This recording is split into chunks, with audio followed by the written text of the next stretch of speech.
എല്ലാവർക്കും നമസ്കാരം. ഞാൻ ഡോക്ടർ അശ്വതി ആകാശ്. നമുക്ക് ഇന്ന് കുറച്ച് പ്രീവിയസ് ഇയർ ക്വസ്റ്റ്യൻസ് ചെയ്ത് നോക്കാം. ഈ ഫസ്റ്റ് ക്വസ്റ്റ്യൻ ഇത് നമ്മുടെ FSSAI റെഗുലേഷനിൽ ഇങ്ങനെ ഹൈലൈറ്റ് ചെയ്ത ഒരു പോയിൻ്റാണ്. അത് ക്വസ്റ്റ്യനായിട്ട് കണ്ടതല്ല, പക്ഷേ ആ പോയിൻ്റ് ഹൈലൈറ്റ് ചെയ്തുകൊണ്ട് മാത്രം ഞാൻ ക്വസ്റ്റ്യനായിട്ട് ഇൻക്ലൂഡ് ചെയ്തതാണ്. ഓക്കെ.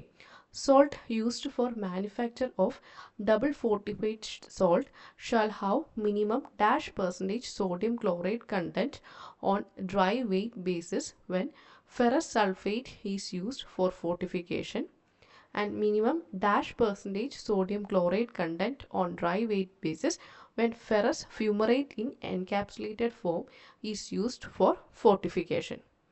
ഇതിൻ്റെ ഓപ്ഷൻസ് 80, 89, 90, 95, 99, 98, 99, 100. ഇതിൻ്റെ ആൻസർ 99, 98 ആണ്. സോൾട്ടിൽ ഫെറസ് സൾഫേറ്റ് ആണ് അയൺസ് ഫോർട്ടിഫിക്കേഷനായിട്ട് നമ്മൾ ഉപയോഗിക്കുന്നുണ്ടെങ്കിൽ ആ സോൾട്ടിൻ്റെ ആ സോഡിയം ക്ലോറൈഡിൻ്റെ ഡ്രൈ വെയിറ്റ് പറയുന്നത് 99%, എന്നാൽ ഫെറസ് ഫ്യൂമറേറ്റ് ആണ് യൂസ് ചെയ്യുന്നുണ്ടെങ്കിൽ ആ സോഡിയം ക്ലോറൈഡിൻ്റെ ഡ്രൈ വെയിറ്റ് എന്ന് പറയുന്നത് അത് 98% ആയിരിക്കണം എന്നാണ് പറയുന്നത്. നമ്മൾ നോർമലി സോൾട്ട് ഡബിൾ ഫോർട്ടിഫിക്കേഷൻ ആണ് ചെയ്യുന്നത്. അയണും അയഡിനുമാണ് ആഡ് ചെയ്യുന്നത്. അതിൽ അയഡിൻ ആഡ് ചെയ്യുന്ന ഫോം എന്ന് പറയുന്നത് പൊട്ടാസ്യം അയോഡേറ്റ് അല്ലെങ്കിൽ പൊട്ടാസ്യം അയോഡൈഡായിട്ടാണ് യൂസ് ചെയ്യുന്നത്. ഇനി second question, when did India become a member of Codex Alimentarius Commission? 1964, 1968, 1971, 1973. ഇതിൻ്റെ ആൻസർ 1964 ആണ്. ഈ കോഡെക്സ് അലിമെന്റാരിയസ് കമ്മീഷൻ നിലവിൽ വരുന്നത് 1963, അതുപോലെ തന്നെ ഇന്ത്യ അതിൻ്റെ മെമ്പർ ആകുന്നത് അതിൻ്റെ ജസ്റ്റ് അടുത്ത കൊല്ലമാണ്, 1964 ആണ്. The Codex Alimentarius Commission is an international food standard body that was established in 1963 by the Food and Agriculture Organization and the World Health Organization. Third question, what does proper labeling inform about food product to consumer and who provides it? Options: safe to eat, third party auditor, safe for consumption, food inspector, safe for consumption, food manufacturer, safe to eat, retailer. അതിൻ്റെ answer safe four കൺസപ്ഷനും food മാനുഫാക്ചറും ആണ്. അപ്പം labelling നമുക്ക് തരുന്ന information അത് safe four consumption എന്നാണ്. ആ information നമുക്ക് തരുന്നത് ഫുഡ് മാനുഫാക്ചറർ ആണ്.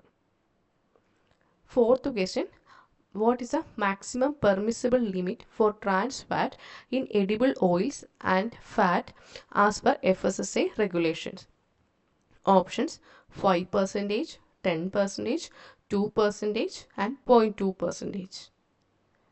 Answer 2% ആണ്.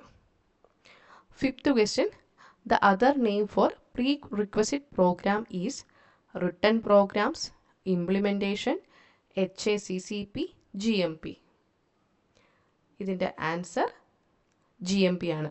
Prerequisite programs are practices and programs that are put in place to control hazards in a facility and prevent product contamination. Sixth question, GSF stands for General Standards for Food Additives, General Standards for Food Act, General Standards for Food Auction, General Standards for Food Adulterants.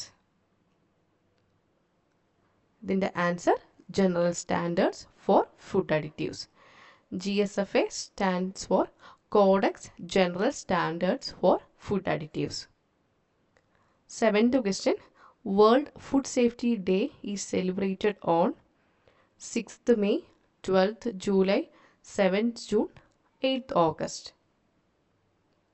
Answer 7th June ആണ്. Eighth question, heme agglutinins are commonly referred to as saponins, lectin, cyanogenic glycoside, covicin. ഇതിൻ്റെ answer lectin ആണ്. Ninth question, in general there are dash principles for HACCP: 5, 6, 7, 8. ഇതിൻ്റെ answer HACCPക്ക് 7 principles ആണ്. Principles ഏതൊക്കെയാണെന്നൂടെ നോക്കുക. 10th and final question, Who is in charge of food safety machinery in various states of India?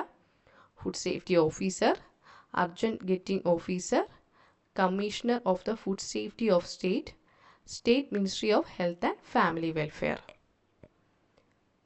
ഇതിൻ്റെ answer commissioner of food safety of the state ആണ്.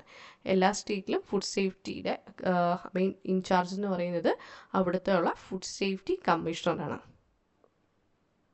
Okay, thank U.